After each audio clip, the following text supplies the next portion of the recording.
სუთხის მწვადი, გემრიელი, არაფერი ზედმეტი არ აქვს. გამომყევით და ერთად მოვამზადოთ. პირველ რიგში დაგვჭირდება თევზი, რომელიც შეძენილი მაქვს ფიშონში, თავი და კუდი მოვაჭრათ, შევინახოთ.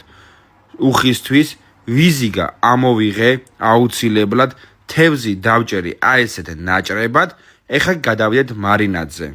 დასამარინადებლად თევზი დაგვჭირდება მარილი, შავი პილპილი. ოღონ აი ესეთი ავიღე რა, ძალიან დაბქნილი არ არის. აი ესეთია და მევრად გემრიელი გამოდის.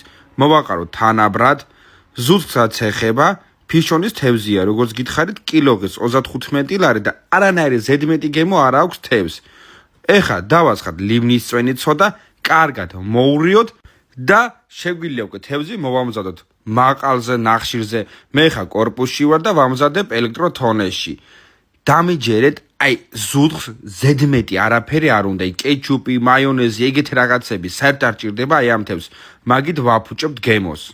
აი ესე კი გამოიყურება ჩვენი ზუთხის მწვადი მეგობრებო. ქვევით ჯამი რომ ედგა, იქვე ჩავიდა ეს ცხიმი თევზიდან შემწვარი, დაგროვდა, თავიც გამომცხვარი არის. აი ეს არის ყველაზე გემრიელი, ეს წვენი, სითხე, ცხიმი თევზიდან რაც ჩამოვიდა, უგემრიელესი გამოვიდა.